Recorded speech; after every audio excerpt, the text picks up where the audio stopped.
This is one of the most bizarre Formula One news stories to come out in quite some time, so I had to make a video on it. It is not every day that it gets reported by mainstream media that a driver is being added to the Formula One grid mid-season, and it is not certainly every day, month, year, or lifetime that driver is reported to be A-list celebrity and J-Bone lookalike, according to some people, Brad Pitt.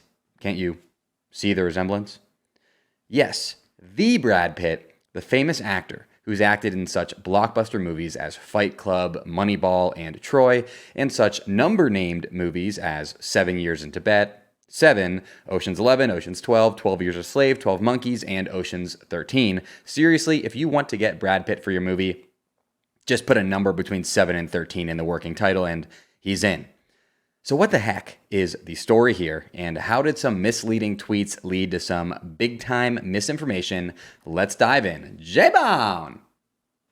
Okay, so the first piece of context you need is that it's been known for a long time, since June of last year, which is almost a year ago at this point, that there is a forthcoming Formula One movie in the works that is tied to some huge names, such as Brad Pitt, Lewis Hamilton, Jerry Bruckheimer, and Joseph Kosinski, the latter two being the producer and director, respectively, of the award-winning action movie Top Gun: Maverick, which starred Tom Cruise.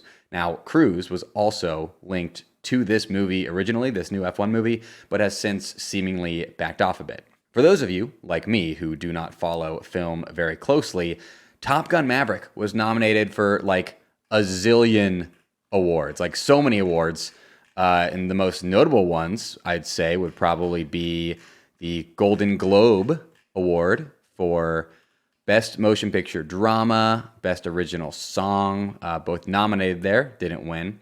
And then also the Academy Awards for a lot of things. Best Picture, which is a very big award, the biggest award, many say.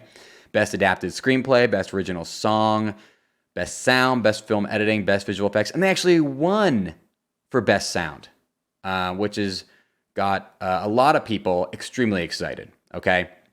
Now, F1 fans, movie critics are just foaming at the mouth at this news because they're thinking about how incredible Bruckheimer and Kosinski will be able to make F1 cars sound if they were able to make jet fighter sounds win an Academy Award. Side note, I do feel compelled to point out that Top Gun: Maverick also won the award Best Movie for Grown-Ups at the AARP Movies for Grown-Ups Award, which I guess is a thing that exists for some reason. But all that is to say, Top Gun: Maverick, very highly awarded, very highly regarded movie, and the director and producer are working on this Formula One movie. Anyways, this F1 movie project is highly anticipated considering the big names behind it and the fact that Lewis Hamilton has already stated that it is going to be the best racing movie that's ever existed, which personally I find hard to believe considering Cars 2 exists. But I'll hear Lewis out. I'll give him a chance. Thus, Bruckheimer and Kosinski's appearance at the F1 Accelerate Summit in Miami last week, which deals with sports, entertainment, and business innovation in Formula One, was being monitored very, very closely, as many figured it would result in additional details about the film being released, which it did, and not all of those details were received correctly.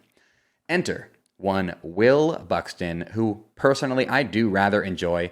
You may know him from F1 TV or as the guy who people meme for saying really obvious things in a really dramatic way on Drive to Survive, or the man with the cleanest shuffle that side of the Atlantic. Check this out. Oh my gosh. Look at those moves. That's just remarkable. Will Buxton is key to this story because he hosted the F1 Accelerate panel that featured Bruckheimer and Kosinski, and after the event, he tweeted out a summary of the details uncovered at the event. Let's read. What an honor to host the final panel of the day at #F1 Accelerate with movie royalty Jerry Bruckheimer and Joseph Kosinski. Their F1 movie sounds incredible. They are creating an 11th team and filming on track and on event from Silverstone to the end of the year. They spent 18 months taking what they learned on Top Gun Maverick to develop the smallest movable 6K camera ever designed to take the viewer into the cockpit, a cockpit in which their stars will actually drive. That's right, Brad Pitt driving an F1 car from Silverstone onwards. The car has been designed by Mercedes and is already testing. You may have seen a video online. I would show you that video, but it's like pretty grainy and you can't really see the car that well. As are their actors in sim and real life. Lewis Hamilton is in daily communication and is advising on storyline and script to ensure it's the most accurate racing film ever made. Joseph says Frankenheimer's Grand Prix is his biggest touchstone. Both he and Jerry are determined to make the most accurate, most impressive race movie anyone has ever seen. Oh, and Tom Cruise has already offered to do some extra driving if they need him. Again, he was originally linked to have a bigger role, but I guess now he's just willing to drive a car around for fun, because that's kind of a Tom Cruise thing to do.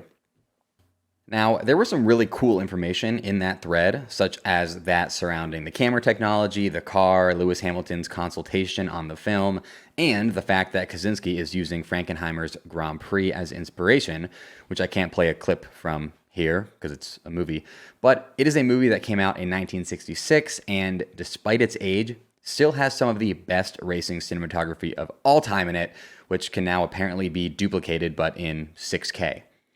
But all that is not what got the internet talking. It was pretty much these two lines from Will Buxton that did.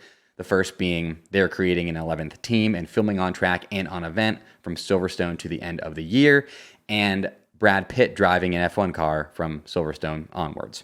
To Will Buxton's credit, I do not think he intended to mislead anyone with his tweets, as nothing he said is inaccurate. The production is creating an 11th F1 team that will be seen by spectators at race weekends from Silverstone to the end of the year, and Brad Pitt will be in that new 11th team's car on track at these race weekends.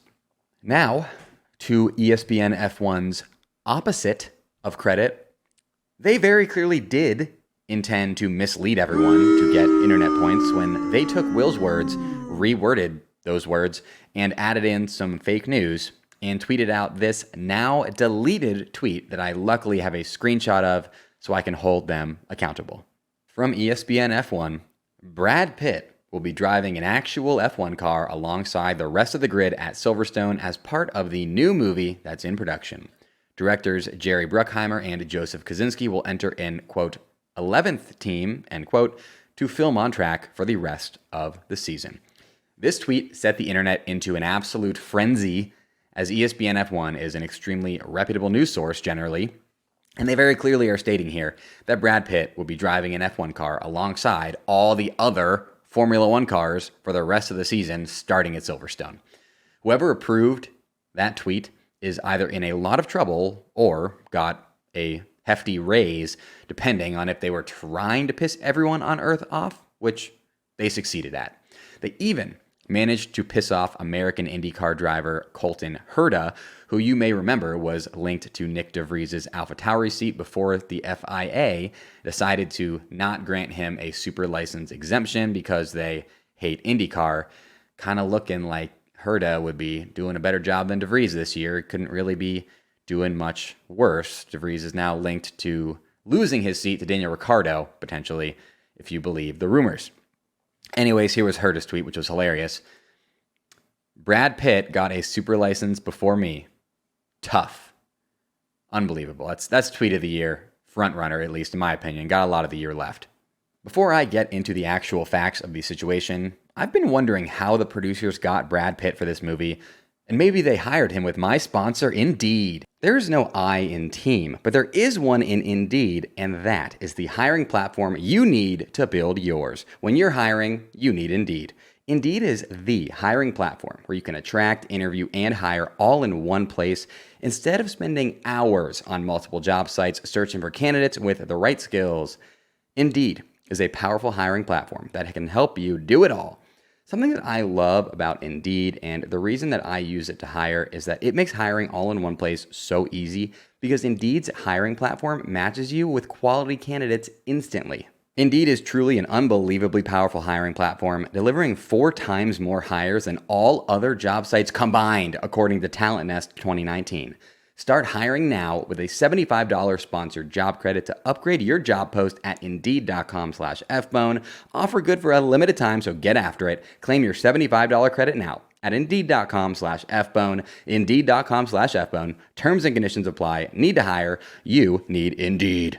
Okay, so the big misses here from ESPN F1 and the reason that they deleted this tweet are in order that, number one, Brad Pitt will not be driving an actual F1 car. It is actually an adapted F2 car designed by Mercedes to look like an F1 car. By the way, my favorite responses to people hearing about Mercedes being involved with the creation of the film car were about people wondering, number one, how this affected Mercedes' cost cap, and also, number two, people who were convinced that Mercedes were using the film car to test parts out for their upcoming developments that are soon to be added to their actual F1 car. F1 fans are undefeated in the conspiracy department. Number two, Brad Pitt will not be driving alongside the rest of the grid. He'll be driving with no other cars on track in order to get awesome crowd shots at race weekends.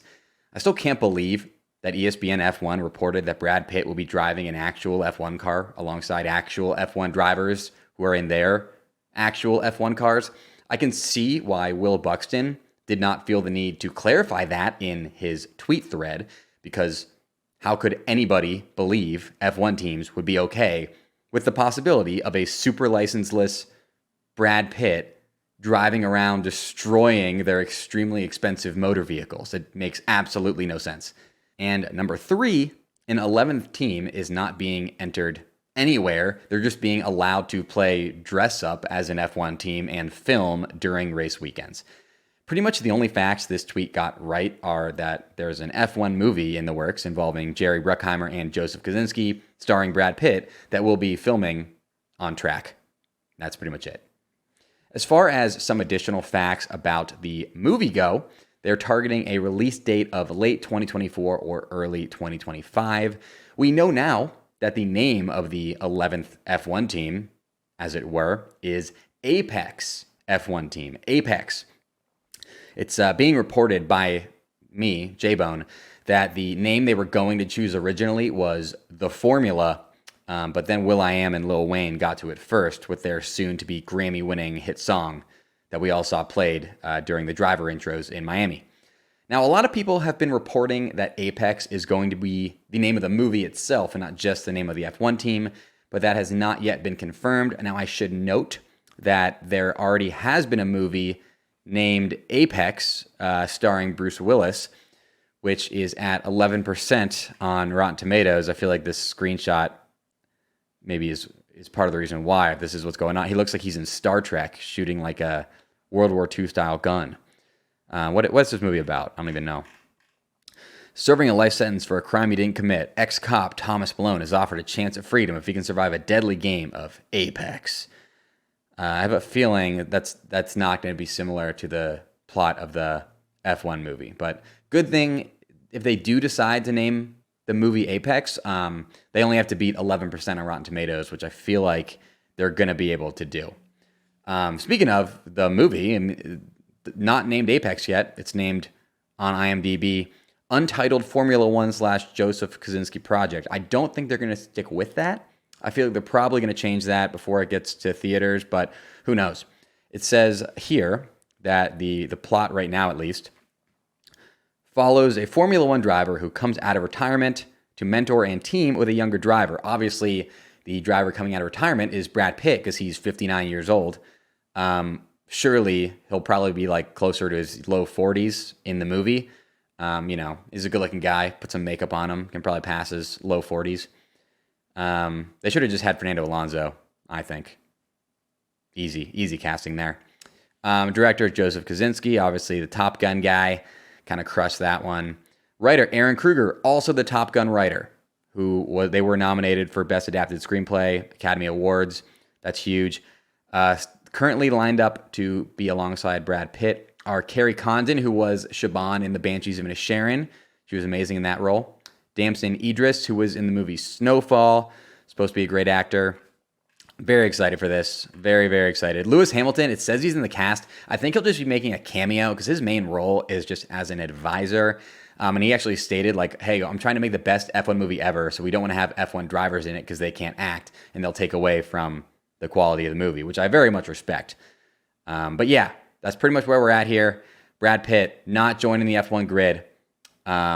Sorry if you're a huge Brad Pitt fan and wanted that. Or sorry if you were hoping Brad Pitt would crash into your rival team on track and give your team an advantage. And by the way, while I have you here, check out my merch shop, folks. Come on. Look at this new shirt that I just added. My two favorite drivers are Fernando and Alonso. That's a great shirt, okay? Got some mugs here. If you're in America, a lot of the races coming up are in the morning. No better way to drink coffee than out of a Formula One mug. I got that one. I got these mugs. Look at this. I got this mug right here. I got this mug. Good mug. Good mug. Oh, okay, producer Jeff was supposed to catch that. That's not good. That's not good at all. Okay, well, while I have you here, I would like to tell you, please, if you enjoyed this style of video, let me know in the comments. I'm going to be responding to a bunch of comments that you guys leave on this video, and if you like it, I'll do more F1 news videos in the future. As for now, J-Bone out. J-Bone! Special shout out to my top Patreon supporters, Colky, @RatedBookie, and Glow. J-Bone!